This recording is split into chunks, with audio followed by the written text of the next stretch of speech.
I remember Fairfax very clearly saying print is dead and digital's the way to go. Are we playing catch up? Anyone who sits still in media is resigning themselves to a very certain fate. We looked deeply at print and our commitment to print, and that examination found that our readers and our advertisers are demanding print more than ever before. But you need to consistently innovate in digital to remain at the forefront of the industry. Catch up to me sounds like we were behind, and I think the reality is the world has moved at such a pace that everyone is finding their own way. I think over the next year we'll see a massive shift in the conversations that are happening between platforms and publishers. Rewind 3 years ago, and various platforms were dictating exactly how our business model should look. Publishers made the mistake of just going saying, with it. okay, you guys are the experts. Well, now we're going, no, we know our business. We know our business is journalism and content. We know what we stand for. We're committed to paid content and we're committed to various forms of revenue, and so we're going to have to stay true to that, and sometimes that means you're not popular. What do you see, Chris, as being the big lot of technology that you need to consider?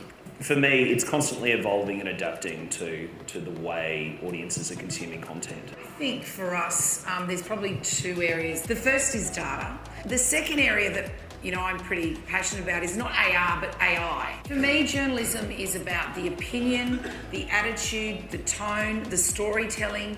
There is a lot about journalism that, if we can automate, I think liberates people to go and do those pieces. Yeah, we want our journalists focusing on investigations and breaking stories that people don't want told, or providing analysis that gives them deeper insight into an issue. And thank you. Thank you, Darren. You can rest now.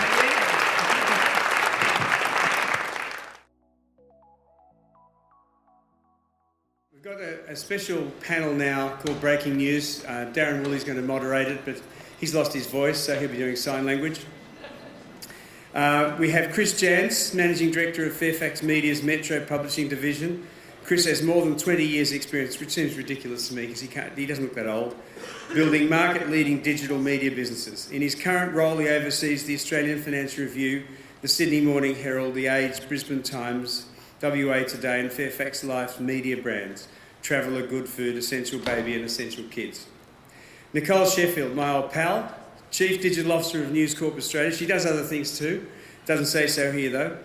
She's responsible for the company's digital revenue growth and strategy, audience and subscription growth, content optimisation and marketing, digital product innovation and technology platform systems and architecture. She's one busy individual. Nicole is also driving the company's video strategy and execution, which includes the Storyful business and Unruly in the Australian market. Darren is probably very well known to you. He's a very high profile guy, one of the best users of professional social media to get his messages out, very well respected in the advertiser and agency community. Darren's a considered thought leader on all aspects of marketing management, a problem solver, negotiator, founder and global CEO of Trinity P3, Marketing Management Consultants, founding member of the Marketing First Forum and author. He's also the past chair of the Australian Marketing Institute, an ex-medical scientist and a former creative director, which is what he was doing when I met him. Please welcome to the stage Chris, Nicole and Darren Woolley, and as they come up I'll remind you that Yusuf Omar is going to give us a tremendous address on mobile journalism. He's only here for 48 hours and he's giving us one of them. So welcome you guys.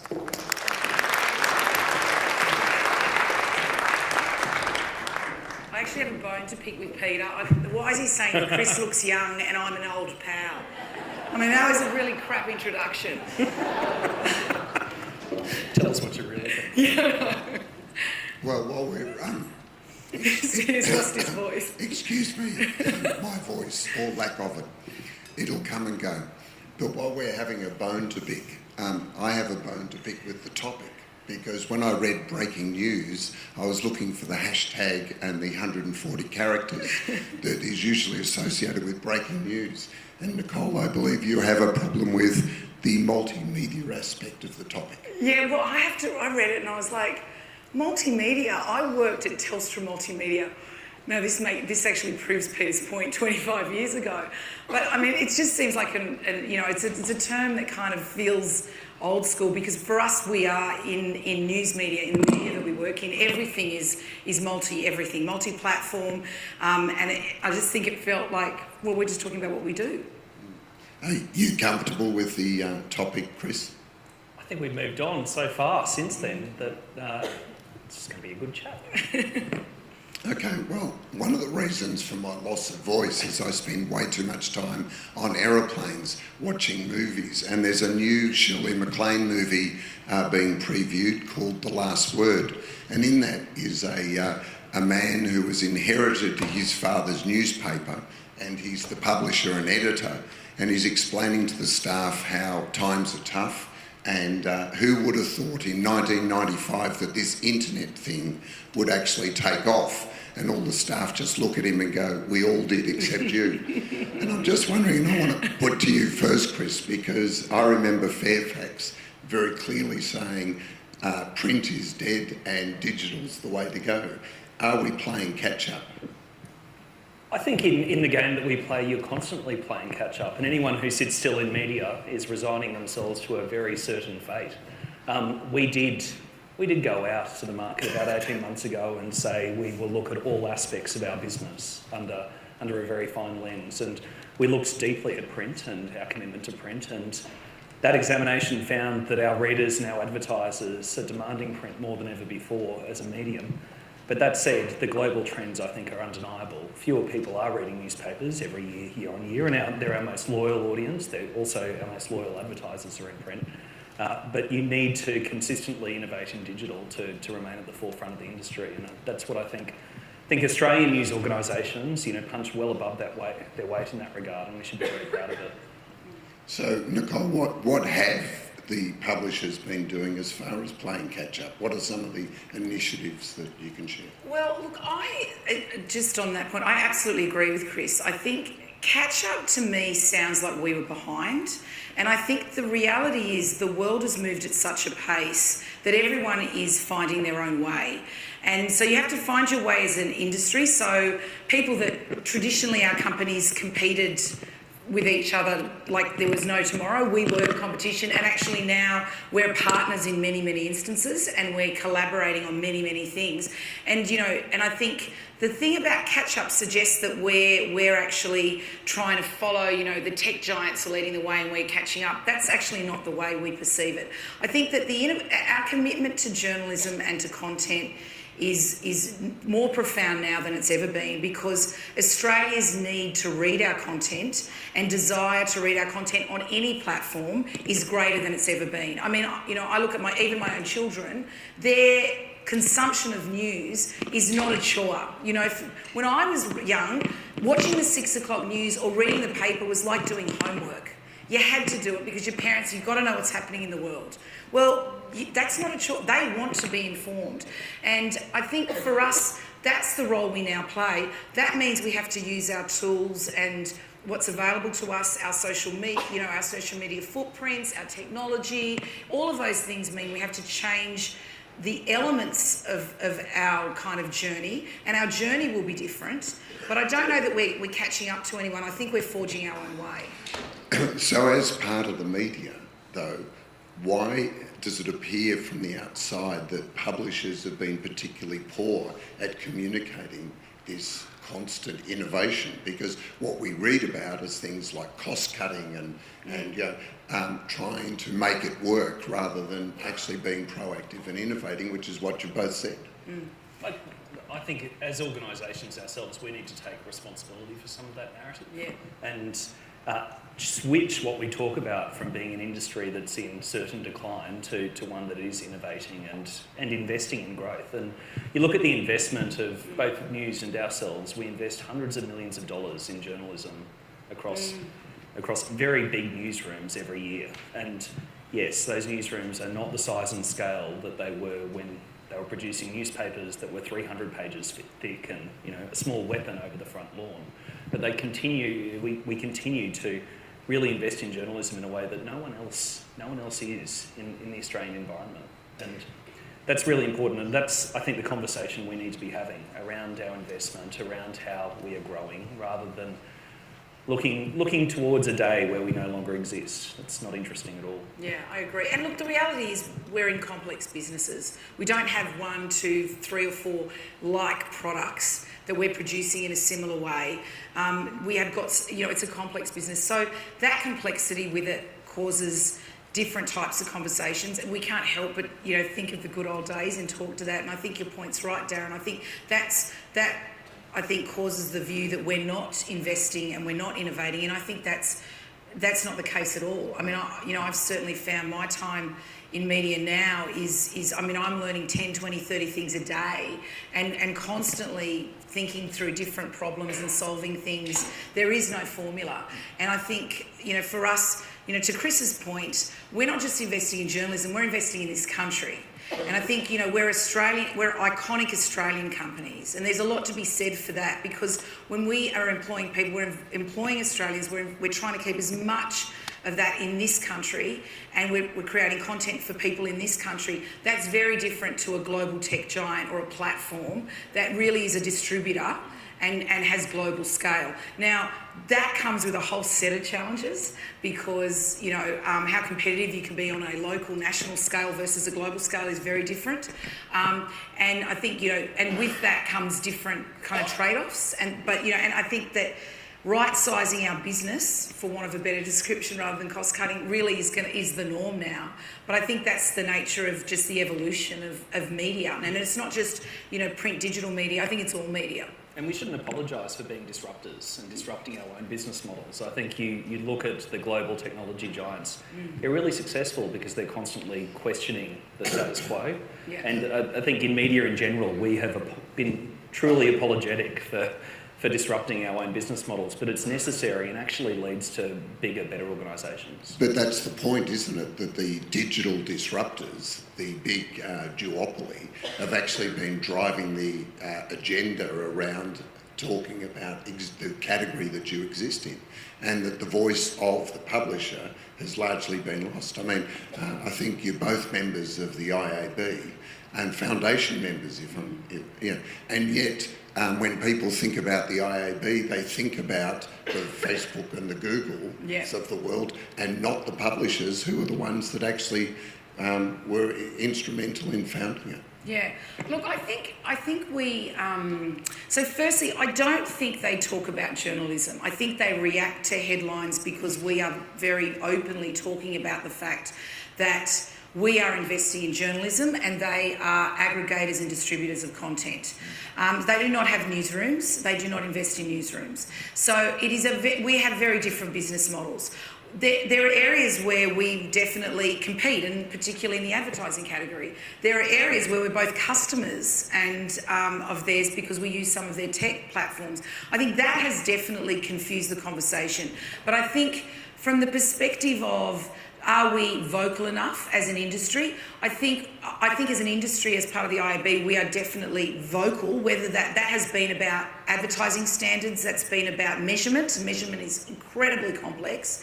We have definitely, I think, raised the bar in this country, and I think we pretty much have the best measurement standard, much to everyone's horror, than anywhere in the world. So I think there's a lot of things we have to be proud of, that the foundation members, which were largely publishers, were instrumental. Yes, Facebook joined the board this year. Google joined the board 3 years ago, and they're important board members. But at the same time, in terms of their investment in content, using the Nielsen measurement, they've got different things to be getting out of that IAB membership. Well, just to pick up on membership. His voice is back. Yeah, That's exciting. Just to pick up on measurement. So I read 2 weeks ago in the US, there was a call out that with so much focus on video, that perhaps they should go back to television measurement and start to bring some of the measurements that they're using for online video back to television. Why haven't we seen the same thing happening with publishers? Because, I think the Audit Bureau has had quite a number of publishers leave it because the measurements no longer stack up. They no longer seem to be as relevant and all this effort is going on to online measurement and not publishing? Okay, so the difference is television measurement is actually about reach and scale, so therefore you can trade on those TARPs. And that is why we launched digital content ratings, which is about 6 weeks ago as the IAB, to have daily ratings. And I think digital trading will move. It'll take a while because it takes a while for everyone to use the measurement, get comfortable with it, come up with their own trading packages. And that's a total measurement. That includes off-platform. So Google AMP are involved, Facebook's involved. So now all of a sudden I know, for example, for news.com.au, my total audience number. So I think they're following us in this instance, and we've really paved the way. The Audit Bureau was never a trading measurement. The Audit Bureau was never, it was like counting television sets. Like saying there are X amount of TV sets. My view is wearing my publisher hat, as in a magazine, which News Life Media pulled out of the audit. My view was, doesn't matter how many I sell. How many people are looking at your ad? Because reality is there's a lot of people driving by that outdoor that are driving really fast and didn't see it, but that's still considered a view. And I think, when you look at digital is the most measured of all metrics. Every pixel is measured. We talk about viewability. They want 100% viewability. I'm sorry, a lot of people fast forward through ads. How do I know that was viewable? But in digital, everything's measured. When it comes to the auditing of the number of copies sold, we as a company made a decision that actually that didn't really impact us because it was Emma and readership that we traded on. And so for us, it's really easy with all these metrics, and as everyone introduces more metrics, it gets completely confusing. But I always go back to, why are we measuring this? What's the outcome? What's the importance of this measurement? If I know that I'm measuring this because I want to know about reach of audience so that I can trade on it, or I want to know about copies sold so I can improve where my copies are sold, that's fine. But I don't know that that needs to be an audited copy or needs to be publicly available. Okay. Chris? I'll hardly agree. And look, circulation as a metric, it's a manufacturing metric, right? Yeah. And there is no other industry in the world that judges themselves based on how much is manufactured. It's how many people are consuming. So it's the right way to head. Yeah. But Chris, digital is sold on impressions. Can you see publishing get to a similar metric?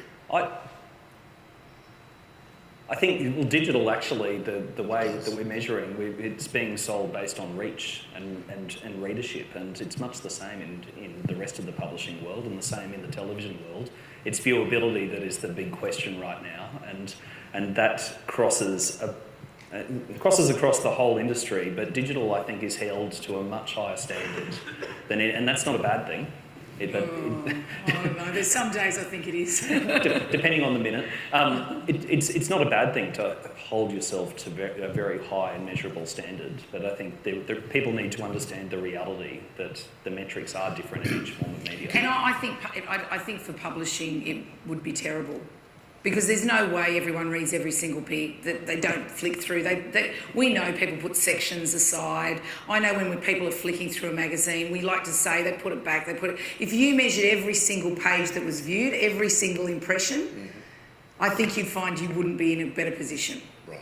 And I think that is the challenge that when digital publishers are compared to traditional media, we're kind of measured on a different playing field, and that's the tech giants are just reach with data, and I can get X amount of people that fit that profile. But really, how many ad units does Facebook have? It's all the same font, there's no creative differentiation, it's scale. And so that makes it a very different business model. Because in the topic it says business model, and yet there seems to be a dysfunction between the traditional business model and the digital business model. And I'm wondering, is measurement the cause of that?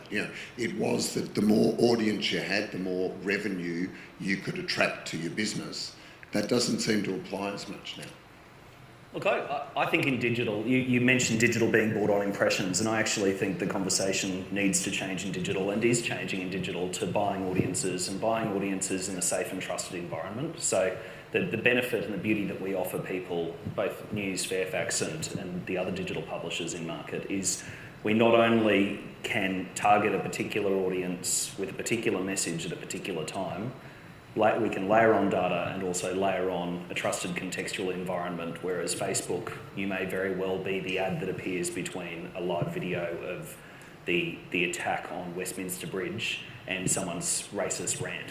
It's just the reality of the environment. And I think the real question for me is attributing value to that environment. And in a world where digital is measured purely as last click attribution,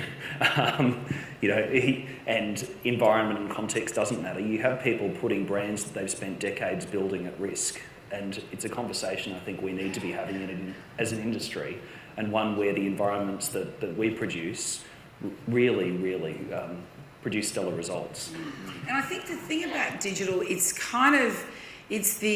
have to be at either end. You have to have mass scale and reach, or you have to have audiences in particular niches that you can dive deep on. It's sort of in the middle is really hard. And the difference is, when I think of my print business or my time in television, if you take you can't buy time. There's 24 hours in a day, I've got X amount of ad breaks. All I can do is get a higher yield for that ad break by getting a higher ratings point. A higher ratings point means there's more people watching that ad, right? So therefore my yield goes up. But in digital, you've got unlimited inventory. So you've got audiences that and then you can sell more and more. So the very nature of it means it's a lower CPM, but it's potentially a much bigger volume gain. And that economics has worked for the tech giants, and for us, we are still trying to play in both, because we believe brand safety is an excellent point, but we also believe not just in scale, we believe in actually the importance of those verticals and brand environments and expertise, like the AFR. It's all incredibly important. Yeah, because you both mentioned about the commitment and investment in content. Why? One of the things that came up, in fact, I raised it at the Senate inquiry into public interest journalism, is why don't you think there's been an outcry about the monetisation of other people's content? I mean, if one of the TV stations took a feed of the national broadcaster and then dropped ads into, say, Four Corners and kept that revenue, wouldn't there be an outcry across the country? And yet there hasn't been an outcry in the industry generally. Why? Yeah, I think because it started as user-generated content. And I think the reality is we held that to, rightly or wrongly, we held that to a lower standard. So as an industry, we kind of really let it go. So when those users are now taking our content and sharing it, we go, well, that's great, because someone loves what we've created. Because it isn't Seven taking the ABC feed, it's Chris taking my feed and going, I love the recipe Nicole's just posted on Taste, or I've loved that, all of a sudden. And so therefore, as an industry, it sounds like it's sour, what's that saying? Sour milk, crime, whatever that saying is. What is it? What's that saying? Sour grapes. So sour grapes, all of that sour stuff. Like, it sounds like we've got a bad taste in our mouth, or, whatever. So it sounds like we're whinging, so then we're like, we don't want to be the, woe is us people. But effectively, that's what's happened. And I think a lot of the very vocal conversations that are now happening about content, a lot of people pulling out of Apple News, a lot of people saying, actually, you know what, the economics aren't right here. You cannot just take an RSS feed about my amazing content that I've spent a lot of money, a lot of newsrooms, invested a lot of local journalists, and just take a feed for that and just go, well, I'm sorry, the model is it's free. And you've seen in the last 18 months, there's been a big move away from Google AMP, from Facebook Instant Articles, Apple News. Everyone's just gone, hang on a tick. This is actually not a distribution mechanism that's helping anyone. In fact, it's diluting audiences. It's actually confusing them. You can't even see our brand most of the time because we're all the same font, same size, same everything. And so there's no real ability to create brand value. And at the same time, you're taking me away from an environment where there is no, at least there's referrals when there's a Google link, So I think we've got better at starting to anticipate actually it's okay to walk away. Whereas I do actually think as an industry 3 years ago we were still playing nice and going, oh, we better be in everything. We're getting disrupted. Oh my gosh, we better get on the train. Well, now we're going, no. We know our business. We know our business is journalism and content. We know what we stand for. We're committed to paid content and we're committed to various forms of revenue. And so we're going to have to stay true to that. And sometimes that means you're not popular. And it's leading to very different conversations with the platforms, because I think rewind 3 years ago and 3 months ago, various platforms were dictating exactly how our business model should look. Google has first click free. Facebook was dictating the size and length of videos that you produce and where they should appear. And I think publishers made the mistake of just going saying, with it. okay, you guys are the experts, you're the global specialists, rather than realising that we know our audiences and our readers and our customer better than anyone.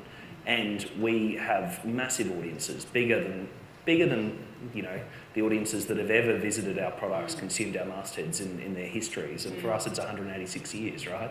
It's an enormous platform in its own right. And that then allows you to have a very different conversation when you have that confidence with the platforms to say, actually, no, we're no longer going to tolerate a world where there are people who produce daily newsletters of AFR content with links to the stories via Google, so you can get around the paywall. That's not okay. And only leads to newsrooms not having the power and scale and size that they rightly should have. I think over the next year we'll see a massive shift in the conversations that are happening between platforms and the publishers, and it's necessary. And I think platforms are waking up to that. At least some of them are. Others continue to operate with their, menlo arrogance. Not pointing at Facebook at all. Look, excuse me. One of the there it is again. One of the things that I think the Senate committee inquiry is done is put a real focus back on public interest journalism and the importance of having an independent journalistic element to a democracy, right? Except that then they start to solve the business problem by talking about tax rebates and grants and funding. Isn't that counter to actually... I think it's a very dangerous world where the government is dictating you will receive said grant if you practice journalism that we define in the following way. Yeah, I agree. I know. I mean, the whole premise of journalism, as we were talking earlier, is about independence.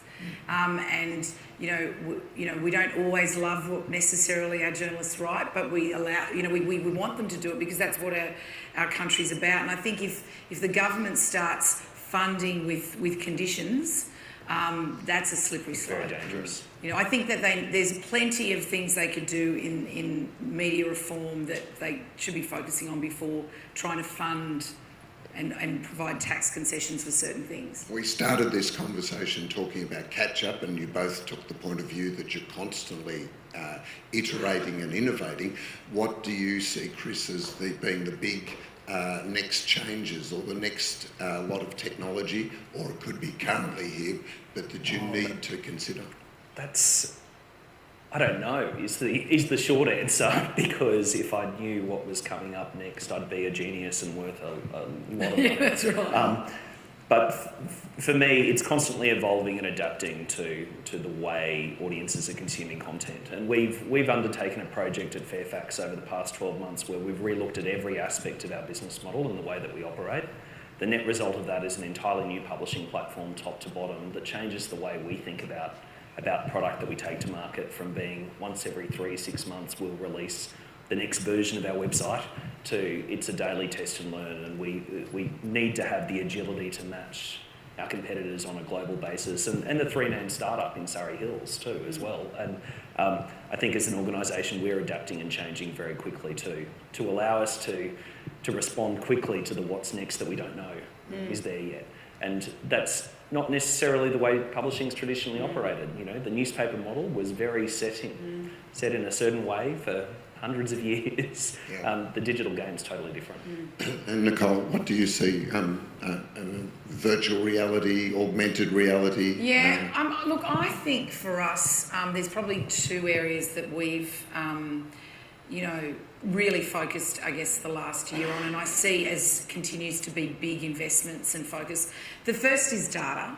So, I mean, we spent a lot of time not, building data products, but understanding, using that data. Big data is an overused term, but actually what does that mean in terms of the segments, in understanding some of those niches with our scale, understanding how do you build networks across multiple brands and audiences across multiple brands.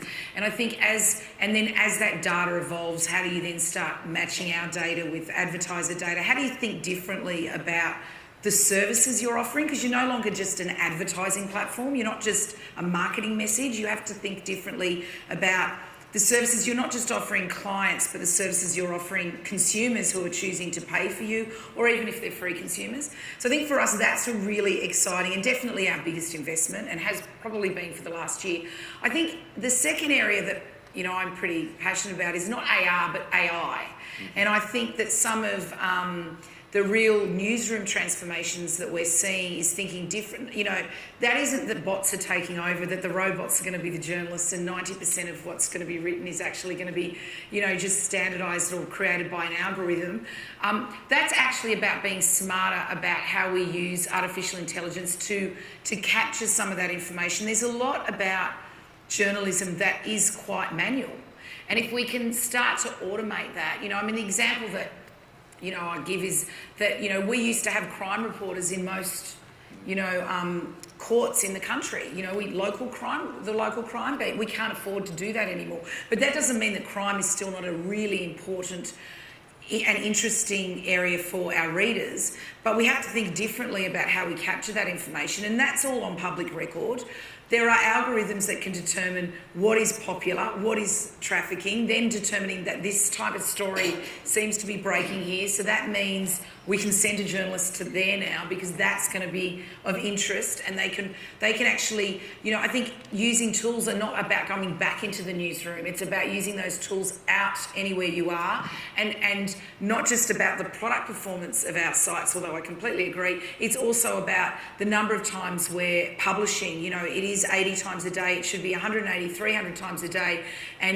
And how you're iterating that story. Once it's published, it's not over, it's just begun, because you're starting to see all through your analytics what's working, how do I optimise that headline, what else can I be doing? That image, it's working, but I think we can get a better image into that. I can make a new video, I can add. So all of a sudden, this story is a living, breathing thing. You are seeing what people are saying about it, what they're tweeting about it, what they're sharing about it. Yes, I'm talking about The Bachelor tonight. It's really sad, but that is what Australia cares about. But all those things craft journalism in a really different way. And for me, I think that's actually really exciting and innovative. And I think that's the part that I look at and with great, I think, excitement is the right word. So if I hear that right, AI is not about replacing journalism, it's about replacing the more manual process. Yeah, for me, journalism is about the opinion, the attitude, the tone, the storytelling, I think that, to me, that's journalism. There is a lot about journalism that, if we can automate, I think liberates people to go and do those pieces. Yeah, we want our journalists focusing on investigations and breaking stories that people don't want told, or providing analysis that gives them deeper insight into an issue, rather than doing monkey work. There was a test of AI for sports reporting in the US, where they had the results come in and a journalist write the results up, and then the AI write the results up, and they did a test with readers to see which they preferred. And almost unanimously they chose the AI. Which was faster and better, right? It was faster, better, and didn't bring a bias to the reporting. Because what they found was that the biggest objection people had was the journalist version almost always had their preferred team somehow put in a better light. Yeah. But that same AI, I was at a WPP thing a couple of weeks ago, or last week, and they used, and you can imagine creatives, I mean, you were one, so you can imagine, they used AI to come up with the perfect ad. And it was horrific. It was horrific. So, I think... Choosing carefully. Yeah, you've got to choose carefully. AI is only as good as the person that programmed the algorithm. That's true.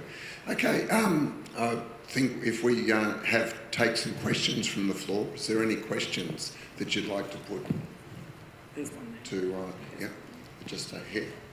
We'll get a microphone to you. Unfortunately, I've got the only other one, so there's... Yep, just there. Hello, Lindsay from Ad News. Facebook has said it is introducing a new feature that will show publishers' logo clearer in the news feed, as well as on instant articles. I know that I think neither of you are now using instant articles. Would that, making the logo bigger and more prominent, would that make you guys kind of rethink your Facebook strategy? Happy to go first? No? At the end of the day, the business model doesn't stack up, and the kind of revenue that Facebook Instant Articles generates major news publishers won't pay for half a journalist for half a day a week. It's just not an interesting platform for me under the current business model. Yeah, and it was interesting that Darren Davidson did a piece in The Australian, I think a couple of weeks ago, when was interviewing, I can't remember who was out from Facebook, who said that there was $1 million generated a day for Australian publishers. So naturally, all the Australian publishers got on the phone to each other and said, "What are you getting? Because I'm getting nothing." So I mean, I think.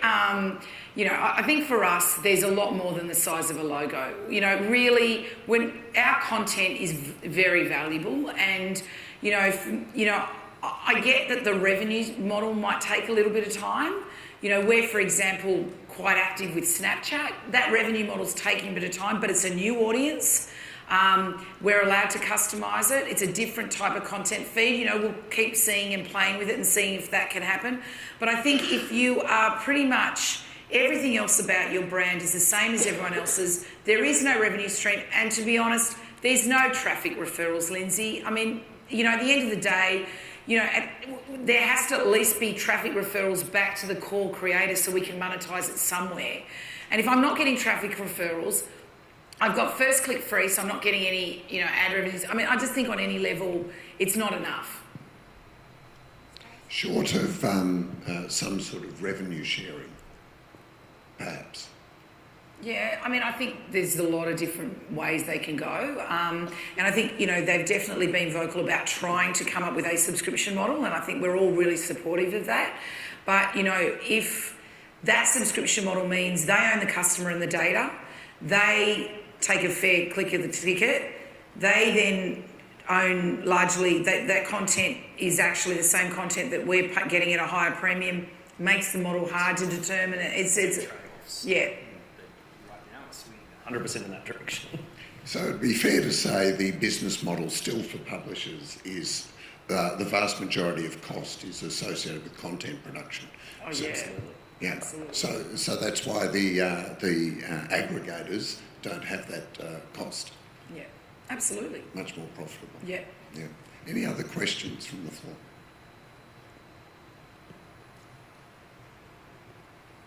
Okay. I've got another follow-up question. Again, about innovation, in that it's so easy in technology for people to copy the innovation you do.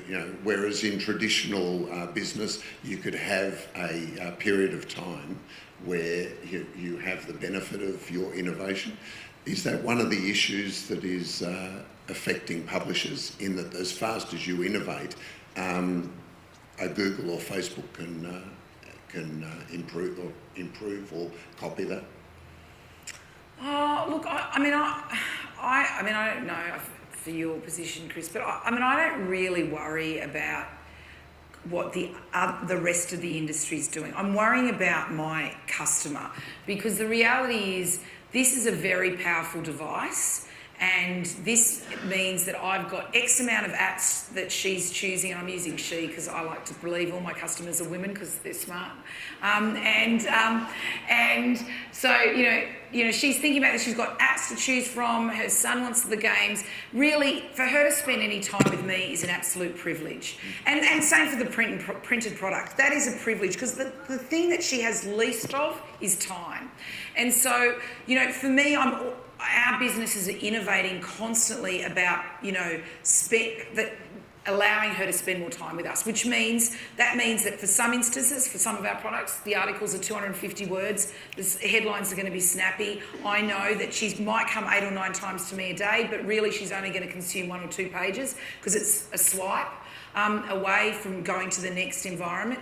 But how do I keep up with that is probably more important than sitting there and going, what is Facebook doing? Because I kind of know I can't compete. They've got global scales, they've got massive tech teams, they've got, they've just got a different platform and a different model. Everything is free, everything is user generated. It's all, the algorithm is managing it. It's kind of the investment's in the tech part, not in the content part.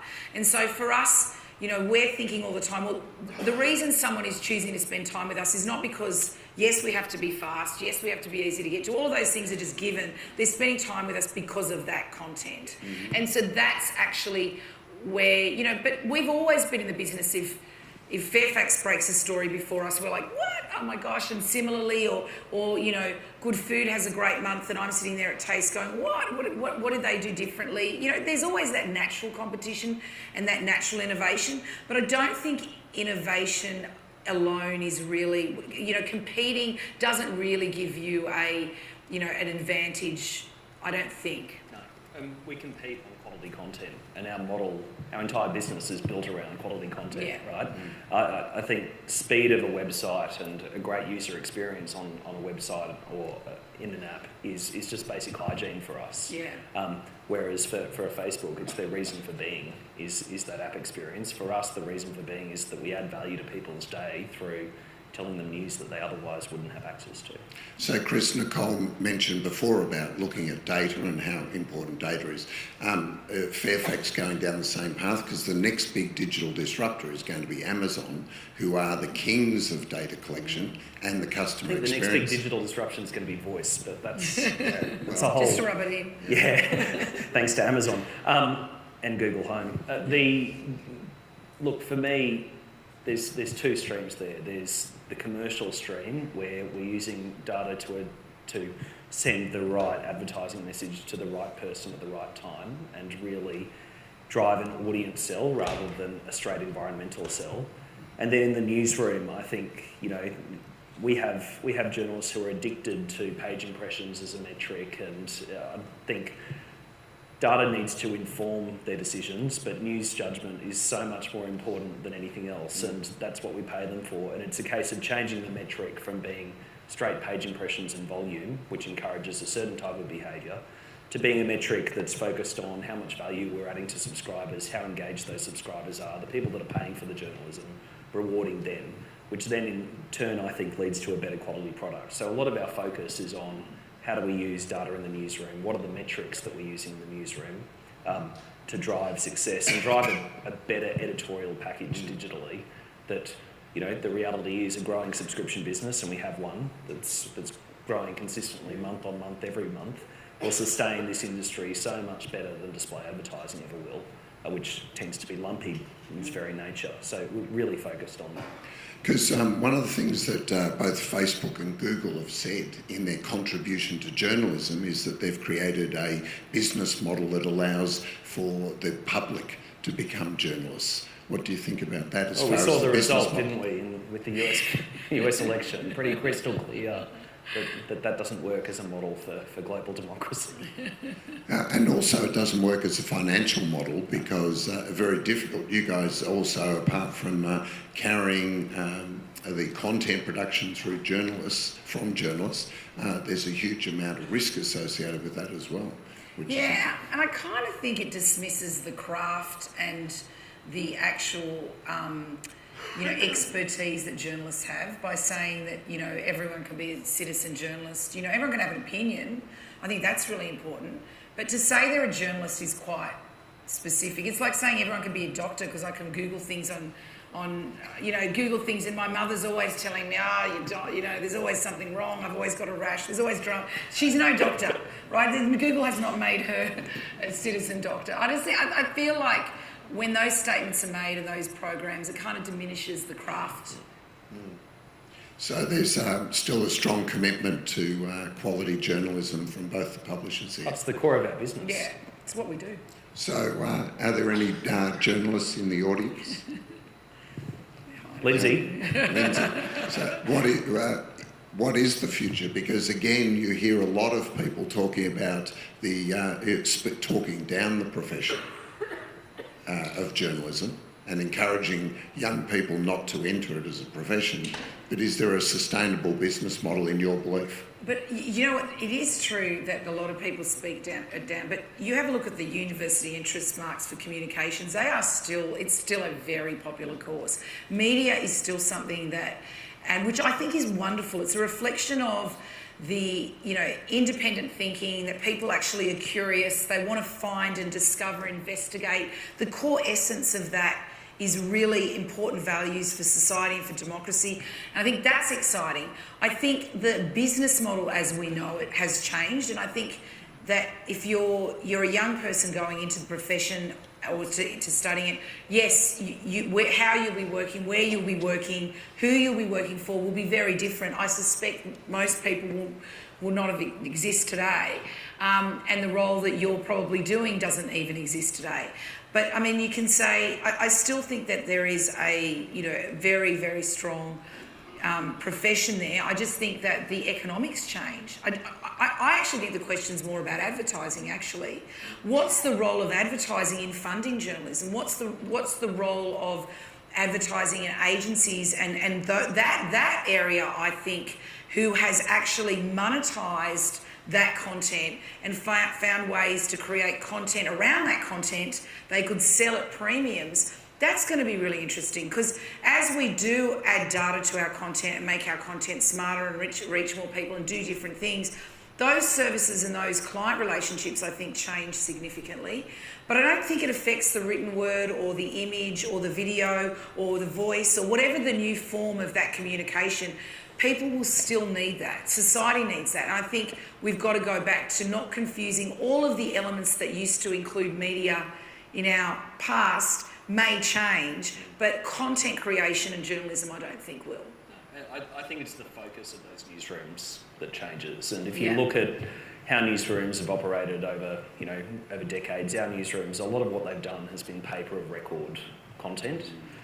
For us, the focus now is well and truly on differentiated content that isn't commoditised, that you can't receive through 12 other platforms, but is uniquely Fin Review or uniquely Herald. That for me is a big shift for mass newsrooms, but our commitment to journalism itself, we invest more than $100 million a year across 3 newsrooms. It's a massive commitment. That isn't going to change. So we just need to find a sustainable business model. Yeah, that's easy. The easy bit. Any suggestions from the floor? Anyone? Apart from advertising, because... There's always suggestions, be honest. Come on. Or last chance for questions before we have to finish up. No? We clearly covered the topic very well. So thank you both. Thanks, Chris, and thanks, Nicole, for persevering with my voice today. And thank you. Thank you, Darren. We can rest now.